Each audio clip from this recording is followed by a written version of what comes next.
মনে করুন আগামী সপ্তাহে একটা চাকরি ইন্টারভিউ আছে যার জন্য আপনার একটা ফর্মাল শার্ট প্রয়োজন। এখন আপনি খোঁজ নিলেন কোথায় কোথায় ফর্মাল শার্ট পেতে পারেন। ক্যাটসাই, ইনফিনিটি, এক্সটেসিতে আপনি রেডিমেড শার্ট পাবেন। আর চাইলে টপ 10, ফেরদৌস বা আপনার পরিচিত কোনো টেলরের কাছ থেকে বানিয়েও নিতে পারবেন। তা আপনি চিন্তা করলেন টেলরের কাছ থেকে বানাতে সময় বেশি লাগবে আর ইনফিনিটির দাম বেশি হবে। সো সব কিছু চিন্তা করে আপনি ডিসিশন নিলেন ক্যাটসাই থেকেই শার্ট কিনবেন। শার্টটা আপনার বেশ পছন্দ হলো এবং আপনি ইন্টারভিউ দিয়ে চাকরিও পেয়ে গেলেন। এখন ঠিক করলেন আরও কিছু ফর্মাল শার্ট কিনবেন অফিসে পরার জন্য। যেহেতু আপনার ক্যাটসাই ভালো লেগেছিল, আপনি সেখান থেকে আরও শার্ট কিনলেন এবং আপনার কলিগদেরও সাজেশন দিলেন। আবার ধরুন একজন মেয়ে কোনো বিয়ের দাওয়াতে পরার জন্য একটা জুয়েলারি কিনতে যাচ্ছে। সে অনলাইনে অনেক জায়গায় সুন্দর জুয়েলারি দেখলো, বিভিন্ন ফেসবুক পেজ, ওয়েবসাইট এসবে সার্চ দিল, প্রাইস রেঞ্জ, ডিজাইন এসবও দেখলো। যেহেতু সব অনলাইন শপের কোয়ালিটি ভালো হয় না, তা সে ঠিক করলো অথেন্টিক রিভিউ দেখে কিনবে। অনেক ঘাটাঘাটি করে সে 6 ইয়ার্স স্টোরি নামে একটা অনলাইন জুয়েলারি শপ থেকে কেনার সিদ্ধান্ত নিল। জুয়েলারি হাতে পাওয়ার পর তার বেশ ভালোও লাগলো এবং সে ওই পেজে একটা ভালো রিভিউ দিয়ে দিল এবং সে তার পরিচিতদেরও জানালো ওই অনলাইন জুয়েলারি শপটা সম্পর্কে। সো আমরা এতক্ষণ যে দুইটা সিনারিও নিয়ে কথা বললাম, দুটোতেই কিন্তু ক্রেতারা একটা প্রসেসের মধ্য দিয়ে গিয়েছে। এখন আমরা সেই প্রসেস নিয়েই কথা বলবো ধাপে ধাপে, একটু মনোযোগ দিয়ে খেয়াল করুন। প্রথমেই একজন কাস্টমার তার প্রয়োজনকে সেটা নির্ধারণ করে থাকে। ওই যে আমরা শুরুতে শার্ট আর জুয়েলারি কথা বললাম, তারা কিন্তু প্রথমে ঠিক করেছে তাদের আসলে কি প্রয়োজন। একজনের প্রয়োজন ফর্মাল শার্ট আর আরেকজনের জুয়েলারি। সুতরাং কাস্টমার প্রথমেই নিজের চাহিদা কোথায় সেটা ঠিক করে ফেলে। এটাই হলো নিড রিকগনিশন। যখন কাস্টমার জানে তার এক্স্যাক্টলি কী প্রয়োজন, তখন সে তা কেনার জন্য সেটা সম্পর্কে ইনফরমেশন খোঁজা শুরু করে। কাস্টমার খোঁজ নেয় কোথায় কোথায় পাওয়া যায় সেই জিনিসটা। সেটা অনলাইন শপ হতে পারে, মার্কেটে গিয়ে খোঁজা হতে পারে, বা বন্ধুবান্ধবদের ফোন দিয়েও জেনে নেওয়া হতে পারে। যেমন ছেলেটা খুঁজে দেখেছে ক্যাটসাই, ইনফিনিটি বা টেলারের কাছ থেকে শার্ট পাওয়া যেতে পারে, আর মেয়েটা বিভিন্ন অনলাইন শপে খুঁজেছে জুয়েলারি নিয়ে। এটাই হলো সেকেন্ড স্টেপ, অর্থাৎ ইনফরমেশন সার্চ।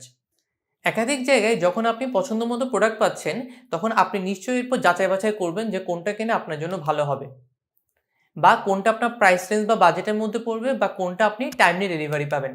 যেমন টেলারের কাছ থেকে শার্ট ডেলিভারি পেতে 3-4 দিন দেরি হবে বলে ছেলেটাও ওই পথে যায়নি, আবার দামের কথা চিন্তা করে ক্যাটসাই ঠিক করা হয়েছে। মেয়েটাও অনলাইন রিভিউ দেখে কোথা থেকে জুয়েলারি কিনবে সেটা ঠিক করেছে। এই যে অ্যাভেলেবেল অপশনের মধ্যে তুলনা করা ব্যাপারটাই হলো ইভালুয়েশন অফ অল্টারনেটিভস। এরপর আমরা যখন সব অ্যাভেলেবেল অপশনের মধ্যে তুলনা শেষ করি, তখন আমরা যে কোনো একটা জায়গা থেকে কেনার সিদ্ধান্ত নিই। শার্টের ক্ষেত্রে যেমন দেখা গেল ক্যাটসাই সব রিকোয়ারমেন্ট পূরণ করেছে, তাই সেখান থেকে কেনার সিদ্ধান্ত নেওয়া হয়েছে।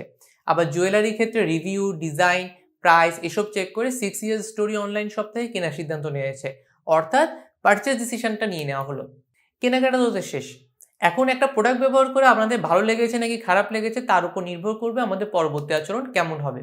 যদি ভালো লাগে তাহলে আমরা আবার সেই প্রোডাক্টটা ব্যবহার করি এবং পরিবার বা পরিচিত বন্ধুদেরকেও বলে থাকি সেটা ব্যবহার করার জন্য। আবার কোনো কারণে যদি খারাপ লাগে তাহলে আমরা দ্বিতীয়বার সেই প্রোডাক্ট আর ব্যবহার করি না বা সেখানে যাই না, এবং অনেক ক্ষেত্রে বাকিদেরও মানা করে দিই। যেমন ক্যাটসাই শার্ট ভালো লাগে, আপনি আরও কিনলেন এবং কলিগদেরও বললেন। ভালো না লাগলে আপনি কিনতেনও না, রেফারও করতেন না।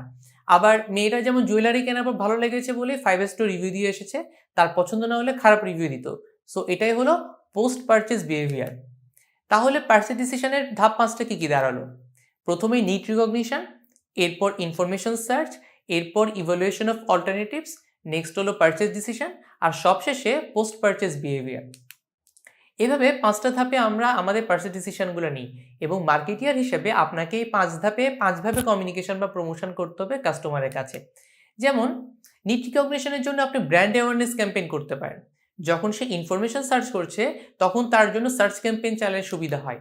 আবার ইভ্যালুয়েশন অফ অল্টারনেটিভসের জন্য আপনি রিমার্কেটিং ক্যাম্পেইন চালাতে পারেন, যেটা নিয়ে আমরা পরের মডিউলগুলোতে শিখব। পারচেজ ডিসিশন যখন নিচ্ছে তখন তাকে ডিসিশন নিতে সুবিধা করার জন্য তার জন্য আলাদা করে কোনো ডিসকাউন্ট অফার করতে পারেন। আবার পারচেজ শেষ হয়ে গেলে আপনি রিপিটেটিভ পারচেজের জন্য লয়্যালটি পয়েন্ট বা রিওয়ার্ড পয়েন্ট এসব অ্যারেঞ্জ করতে পারেন। সো মোট কথা, একজন কনজিউমারের এই পারচেজ প্রসেসগুলো অ্যানালাইসিস করে আপনাকে ডিসিশন নিতে হবে প্রসেসের কোন স্টেপে কোন কমিউনিকেশন চালাবেন। Happy learning.